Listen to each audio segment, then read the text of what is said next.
Next video on CompTIA network plus. इसमें हम देखेंगे अब नेटवर्किंग डिवाइस के बारे में। नेटवर्किंग डिवाइस कौन से होते हैं? Hub, switch, router, firewall, modem, intrusion and prevention system, content file, load balancers, packet shaper, packet traffic shapers and VPN concentrator. So देखते हैं। सबसे पहले नेटवर्किंग डिवाइस के अंदर ये मैंने सबके इमेजेस यहाँ पे इंक्लूड कर दिए हैं। जैसे कि आप देख पा रहे हो, एनआईसी कार्ड है जो हमारे पीसी या लैपटॉप में होता है। ये पीसी का है जिसमें सीपीयू के पीछे रहता है। ये हब है जिसमें से हम नेटवर्किंग सारे अपने राउटर एक्सटेंड कर सकते हैं। छोटा डिवाइस होता है ये रिपीटर है कि हमारे पास अगर एक राउटर है इसमें से हमें ज़्यादा लेंथ तक ले जाना है और बैंडविड्थ बढ़ानी है तो हम रिपीटर का यूज़ करते हैं। और ये ब्रिज है, इसमें बता रहा है कि ये सब जो डिवाइसेस है वो एज अ ब्रिज काम करता है। ये राउटर है, आपने देखा ही होगा राउटर्स जो सारे कंपनीज और घर पे आपके हैं। और इथरनेट स्विच। स्विच बड़ा मटेरियल है, राउटर्स का बड़ा फॉर्म है जिसमें multiple 30 to 40 50 100s of networking ports connect कर सकते हैं। Networking device is the physical device that is used to connect computer hardware such as workstation, printer, fax, scanners. ये सारे डिवाइसेस को आप कनेक्ट कर सकते हो एक ही इसके अंदर। जैसे कि आपने पोर्ट्स में देखे होंगे कि इथरनेट पोर्ट्स के अंदर फैक्स भी कनेक्ट होता है, अपने ये प्रिंटर मशीन्स भी कनेक्ट होते हैं, स्कैनर्स भी कनेक्ट होते हैं, right. It is also refer to a intermediate device that helps to transfer information from source to destination is in a faster manner. एक ही लाइन के अंदर आपका जो ये सारा डेटा है ट्रांसमिट होता है। जो सारे डिवाइसेस कनेक्टेड होंगे आप यहाँ से उसको कमांड देंगे, वहाँ से आगे प्रिंट होगा। ये है हमारा हब। सबसे पहले NOSI layer 1 device, half duplex, मतलब एक साइड जाता है, काइंड ऑफ वॉकी टॉकी एक साइड जाएगा, फिर यहाँ से हमारी बात खत्म होगी। देन हम नेक्स्ट नेक्स्ट जो भी पर्सन है वो वहाँ से बोल सकता है। तो ये हाफ डुप्लेक्स भी आता है और फुल डुप्लेक्स भी आता है। फुल डुप्लेक्स के लिए प्राइस ज़्यादा होता है, हाफ डुप्लेक्स के हब सस्ते होते हैं। Multi port repeats x examples हम देख रहे हैं कि हब और रिपीटर्स जो मैंने आपको पहले दिखाया रिपीटर्स का इमेज, ये हब है। हब हम छोटे डिवाइस तब यूज़ करते हैं जब हमें नॉर्मल छोटा स्मॉल ऑफिस हो या फिर घर के अंदर हमें 4-5 डिवाइसेस के अंदर कनेक्ट करना है तो हम यहाँ पे हब यूज़ करेंगे। इसमें देख रहे हो कि आप ये हब में 4 पोर्ट है और यहाँ पे अलग अलग पीसी में कनेक्टेड है और ये हब है हमारा यहाँ। Switch NOSI layer 2 device, bit two bytes convert, bit से बाइट कन्वर्ट करता है। Hardware bridge, PC connected very fast. ये हम बड़े लेवल पे यूज़ करते हैं जहाँ पे बड़े ऑर्गेनाइजेशन और वहाँ पे बहुत सारे जब सिस्टम्स होते हैं तो उसके अंदर हम क्या करते हैं कि हम अपने सारे जो डिवाइसेस को कनेक्ट करने के लिए मल्टीपल पोर्ट्स हमें चाहिए होता है। तो मल्टीपल पोर्ट्स के लिए स्विच जो होता है बेटर ऑप्शन रहता है और फास्ट, और इसमें बहुत सारे अलग अलग स्पीड के स्विच आते हैं और सिस्को के स्विच ज़्यादा बेटर माने जाते हैं। मैक एड्रेस फॉलो करता है कि सिस्टम को कौन से सिस्टम को कौन सी आईपी मिली है, वो चीज़ बताती है मैक एड्रेस से। The core of an enterprise network, जैसे कि आपको मैंने बोला एंटरप्राइज के लिए बेटर है। हाई बैंडविड्थ देता है, स्पीड और कनेक्टिविटी ज़्यादा अच्छे से देता है। यहाँ पे आप देख पा रहे हो कि इतने सारे पोर्ट्स है तो बट ऑब्वियस ये बड़े ऑर्गेनाइजेशन के लिए बेस्ट साबित होता है। राउटर्स जो हमारे घर पे आप देख सकते हो कि हमने रखा है, ये OSI लेयर 3 डिवाइस है। आईपी एड्रेस फॉलो करता है, often connects to networking type LAN और वैन with a copper fiber cables जो कि हमारे इसमें अटैच होते हैं अपने वैन पोर्ट्स में। जहाँ पे मेन इंटरनेट पोर्ट कनेक्ट होता है वो कॉपर वायर और फाइबर केबल्स के होते हैं। अब तो फाइबर हो गए सारे कुछ। वायरलेस और वायर्ड, यहाँ पे वायर्ड है और ये वायरलेस नेटवर्क, यहाँ पे जो एंटीनास लगे वो फ्रेम टू पैकेट सेगमेंट के तौर पे जाता है। Firewall, OSI layer 4 device security base purpose. ये क्या करता है कि हमारे नेटवर्क को प्रोटेक्ट करने के लिए बीच में एज अ प्रोटेक्टर और एज अ बॉडीगार्ड की तरह काम करता है। जैसे कि इंटरनेट से हम कुछ सारी चीज़ें जो आ रही होती है हमारे डिवाइस के अंदर, हमें बीच में ऐसा एक डिवाइस रखना पड़ता है बिकॉज आजकल बहुत सारे अटैक्स होते हैं, डिडोस अटैक्स होते हैं, ब्रूट फोर्स अटैक्स होते हैं, man in the middle attacks होते हैं। तो ये सबसे बचने के लिए फायरवॉल क्या हेल्प करता है कि मल्टी एक मिनिमल टाइम ऑफ इंटरफेस के अंदर मल्टीपल रिक्वेस्ट ना आए, कोई डिडोस ना करे, कोई फोर्स ना करे, तो बीच में से पैकेट उठा के ना ले जाए। उसके लिए फायरवॉल बीच में आपको प्रोटेक्शन देता है। जैसे कि यहाँ पे देख रहे हो ऐसा वॉल की तरह, यहाँ पे पीछे सारे यूजर्स हैं और यहाँ पे भी एक मैंने एनिमेशन लगा रखा है कि ऑफिस नेटवर्क है। ये जो एविल नेटवर्क यहाँ पे आने की ट्राई कर रहा है बट यहाँ पे फायरवॉल रोक दे रहा है और ये यहाँ से ही, जहाँ पे रेड कलर का आपको आइकन दिख रहा है, यहाँ से ही वो बाहर चले जा रहे हैं। तो यहाँ पे वही चीज़ लिखी है, फिल्टर एक्स वेबसाइट और port block, right. Can encrypt traffic into और out of the network, outbound network और इनटू नेटवर्क जो है उसको वो संभालता है। Can proxy traffic common security technique के एज अ प्रॉक्सी की तरह ये बीच में यूज़ होता है। ये यहाँ पे पूरा एक बड़ा सा इमेज यहाँ पे हमने अटैच कर दिया है, जैसे कि ये राउटर है यहाँ पे फायरवॉल से कनेक्टेड है। उसके बाद यहाँ स्विच आता है और स्विच से सारे डिवाइसेस हमारे कनेक्टेड रहता है। तो जब भी सारी ये इंटरनेट है, इसको हमने यहाँ पे लिखा नहीं है बट ये शो कर रहा है। ये फायरवॉल है और यहाँ पे राउटर, जब इंटरनेट से फायरवॉल के थ्रू के होस्ट से हम राउटर पे आते हैं और राउटर के थ्रू से स्विच, देन सारे नेटवर्क। तो ये हमारा जब हम इंटरनेट एक्सेस करने जाते हैं उससे पहले जब आप यहाँ से आप कोई भी रिक्वेस्ट देंगे तो स्विच पे जाएगा, स्विच से router, then router to firewall, then internet. इसके बीच में ही वाइस वर्सा आपका सारा रिक्वेस्ट ट्रांसफर होगा, राइट। मॉडेम, मॉडेम क्या है, use standard phone lines, data, digital data to analogue, analogue to digital convert करता है। ये अभी बहुत पुराना हो चुका है, जब ये मोस्टली फ़ोन डिवाइसेस और ये सब के लिए होता था और अपने इंटरनेट्स के लिए भी यूज़ किया जाता था, बट अब ज़्यादा देखने को नहीं मिलता modem. Gateway, gateway means to connectivity for one computer to another computer network, to different network connectivity use by router devices. ये जो गेटवे बीच में क्या करता है कि दोनों जो आपके ये स्विचेस है या फिर राउटर है, बीच में गेटवे क्या करता है कि वो आपको एक कनेक्टिविटी देता है कि कौन कहाँ से कनेक्टेड है। बीच में गेटवे एज अ बोल सकते हैं कि सिक्योरिटी गार्ड की तरह यूज होता है। Means connectivity for one computer another computer network connection, same network to connect switch device use. कौन से नेटवर्क में आपके पीसी कनेक्टेड है और कितने स्विच यूज हुआ है। जैसे कि यहाँ पे देख रहे हो कि यहाँ पे 10 का रेंज दिया गया है, आईपी का 20 का रेंज दिया गया है, कहाँ से हो सकता है, ये गेटवे से ही हो सकता है। ऑन होम नेटवर्क और broadband router typically serve as a network gateway. जो घर के अंदर डिवाइसेस होता है उसके अंदर भी हम जो ब्रॉडबैंड राउटर होता है वो एज अ नेटवर्क गेटवे की तरह ही काम करता है, क्योंकि मेन राउटर वो होता है, उसके बाद हम नीचे सारे अपने राउटर हम लगाते हैं तो वो ऐसा राउटर में कनेक्ट होता है। नहीं तो हमारा मेन गेटवे तो वही होता है जो पहले से हम जो भी इंटरनेट कनेक्शन लेते हैं घर के अंदर जो हम कनेक्शन लगवाते हैं वो एज अ गेटवे ही काम करता है, जब तक आपने एक एक्सटर्नल राउटर उसमें कनेक्ट नहीं करा है। ये IDs, IDs is the name implies is designed to detect network traffic patterns. IDS is not placed directly in line with the traffic network. जैसे कि आप देख पा रहे हो ये IDS है, ये इंटरनेट है और फायरवॉल है, यहाँ पे स्विच और ये। तो IDS सिस्टम क्या करता है, यहाँ पे बीच में लगाया गया IDS, यहाँ पे बताया गया है कि ये IDS के बारे में लिखा है। ये अपना जो है हैकर है जो कि ट्राई कर रहा है इंटरनेट में आने के लिए। बट IDS कब काम आता है, जब फायरवॉल को भी बाईपास करके कोई अंदर आने की ट्राई करता है तो IDS जो होता है वो क्या करेगा, it usually installed in the tap और span port mirroring device to monitor notify administrator to alert without impacting the data flow. IDS ऐसा नाम है, इंट्रूशन डिटेक्शन सिस्टम। ये डिटेक्ट करता है कोई भी अगर बाईपास करके फायरवॉल आता है, क्योंकि आजकल हैकर्स बहुत ज़्यादा एडवांस हो चुके हैं, तो फायरवॉल को भी बहुत बार लोग बाईपास कर लेते हैं। इसलिए फायरवॉल इंजीनियर्स रखे जाते हैं जो कि रूल्स सेट करते हैं, ऐसे नए नए रूल्स जैसे कि अटैक्स होते हैं तो वहाँ से लर्न करके फायरवॉल नए रूल्स सेट करते हैं उसके अंदर। तो अगर फायरवॉल एक बार ब्रीच होता है तो IDS क्या करता है कि इन्फॉर्म करता है एक यूज़र को, आपके एडमिन को, के आपके मैनेजमेंट नेटवर्क या आपके वेब सर्वर ये सब के अंदर कोई भी बाहर से अनऑथराइज एक्सेस करने की ट्राई कर रहा है। This technology make the ideas clearly different than its counterpart, कि कोई भी चोरी और ऐसी कोई चीज़ें ना हो सके आपके साथ, तो आइडियाज आपको डिटेक्ट कर देता है।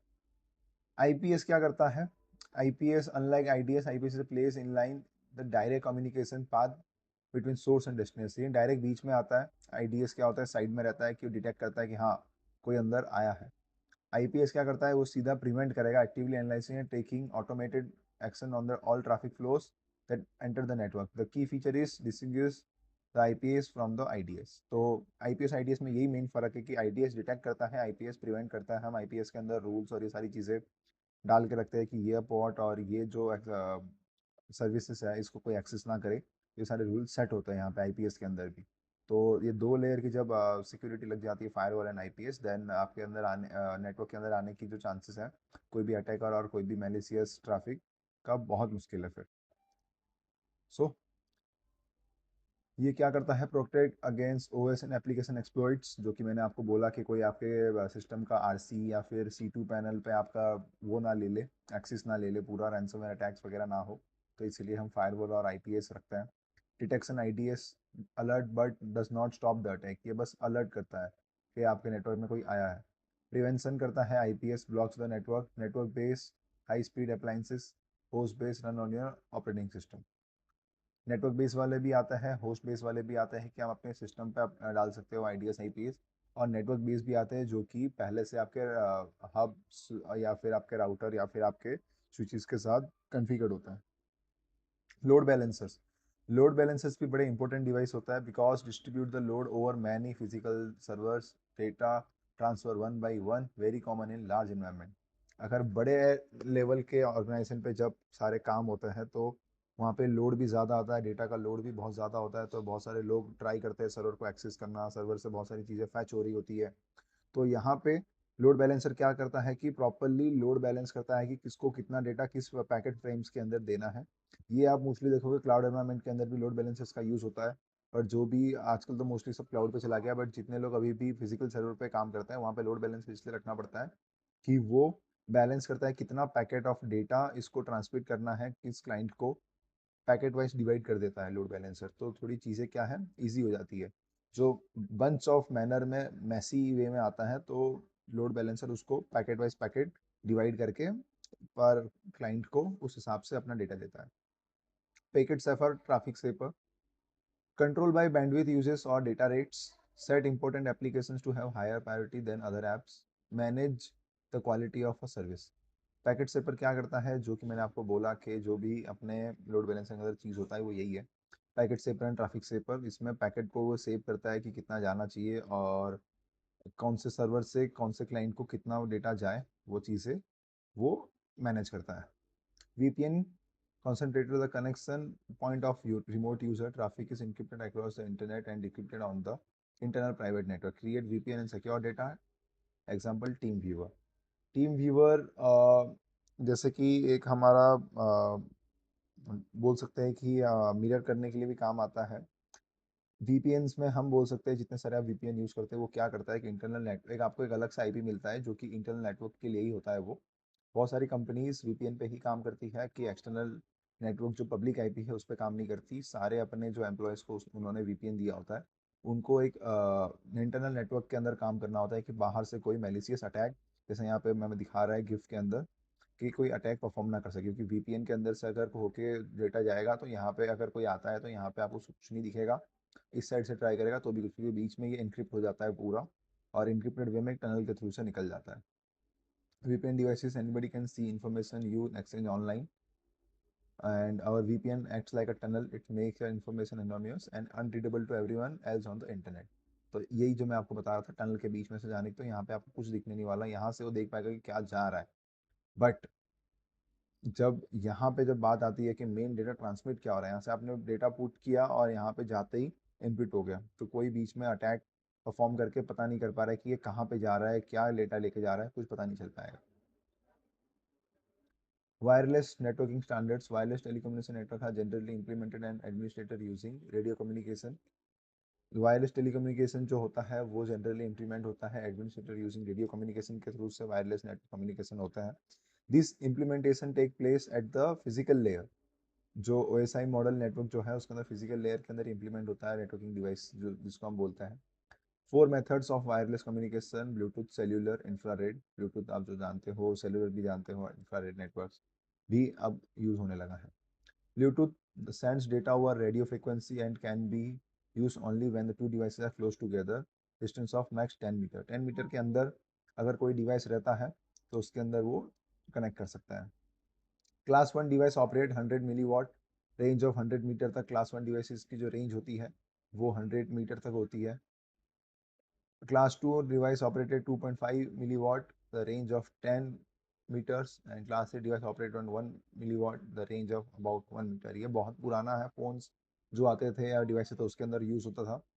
अब Bluetooth use this the secure and fast encryption routine, safer plus encryption routine, 128 bit algorithm, कि आप जो भी अब जो आप नेटवर्क के अंदर कम्युनिकेशन या फाइल ट्रांसफर करते हैं अब वो एन्क्रिप्टेड मैनर में जाने लगा है। Pairing is used as a means of authentication between devices and can also used to encrypt data communication between them। हम कोई भी डेटा सेंड करने से पहले जो ब्लूटूथ में पेयर करते हैं या फिर हमारे कोई भी डिवाइसेस सॉन्ग सुनते वक्त या फिर हम कोई फाइल ट्रांसफर करते वक्त क्विक शेयर के अंदर, कोई भी डिवाइस के अंदर सबसे पहले हम जो पैरिंग करते हैं, पैरिंग क्या करता है कि दोनों डिवाइसेस को ऑथेंटिकेट करता है, उसके बाद बीच में एक इंक्रिप्शन टनल क्रिएट कर देता है कि आपका जो डेटा यहाँ से ट्रांसमिट होगा बीच में कोई भी कैच ना करे। Bluetooth enable computer peripherals like keyboard, mouse, printers, digital cameras, MP3 players, जो कि आप सबने यूज़ करा होगा, देखा होगा।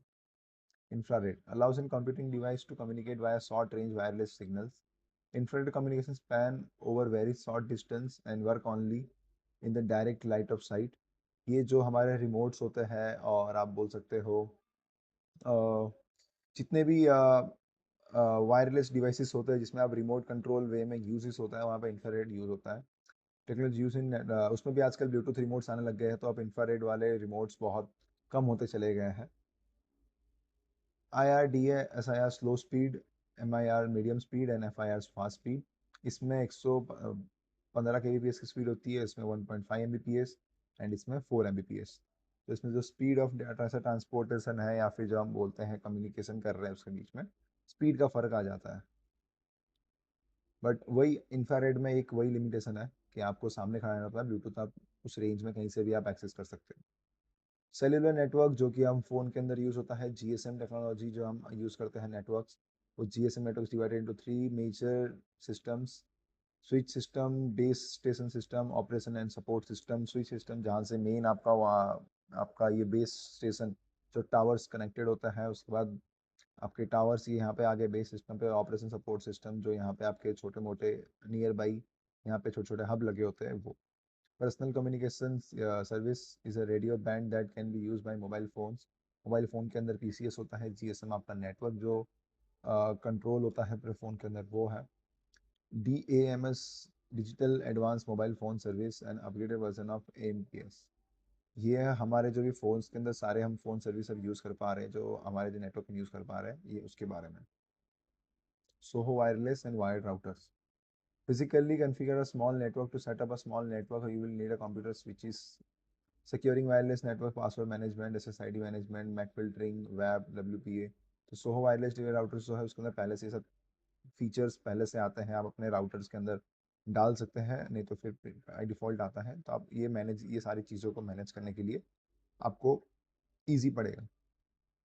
वाईफाई टेक्नोलॉजी एंड स्पीड्स, अब यहाँ पे हम देख रहे हैं 2.4 गीगाहर्ट्ज़ एंड 5 गीगाहर्ट्ज़ नेटवर्क्स जो हमारे राउटर कनेक्ट करने के बाद न्यूली कॉन्फ़िगर्ड जब होते हैं उसमें ये दोनों रेंजेस दिखा रहे होते हैं, 2.4 एंड 5 गीगाहर्ट्ज़। तो 5 gigahertz network are less susceptible to interference and provide faster speeds and great for HD streaming and are 2.4 gigahertz is normal for browsing only, right. 802.11 AC wifi technology, ये जो सारे हमारे phone सब connect होते हैं इस technology के base में सारे वाईफाई कनेक्ट होता है।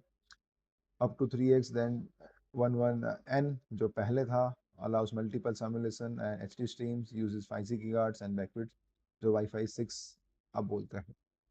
यहाँ पे सारे नेटवर्किंग स्टैंडर्ड्स है वायरलेस, ये एक बार आप रेफर कर सकते हो। यहाँ पे सबकी स्पीड्स लिखी है, रेंज लिखी है, इंडोर और आउटडोर फ्रीक्वेंसी लिखी है, आप इसका स्क्रीनशॉट ले सकते हो और यहाँ से आपको सादा आइडिया मिलेगा कि वायरलेस नेटवर्किंग स्टैंडर्ड्स कैसे वर्क करता है। सो या यहाँ तक था हमारा वीडियो। आपको यहाँ से कुछ भी अगर डाउट है या फिर आपको ऐसा भी कुछ लगे कि इसमें हम कुछ और इम्प्रूवमेंट कर सकते हैं, और इसके अंदर आपको सारे हमने जो स्टडी करी इसके अंदर आपको कहीं पे कुछ क्वेश्चन होगा तो आप नीचे कमेंट बॉक्स पे बता सकते हैं। सो आज के लिए यही था हमारा वीडियो। नेक्स्ट वीडियो हम सून 1 और 2 डेज़ में हम वापस अपलोड करेंगे, और इसको हम जल्द से जल्द नेटवर्किंग जो हमारा टॉपिक है इसको हम जल्द से जल्द ख़त्म करेंगे।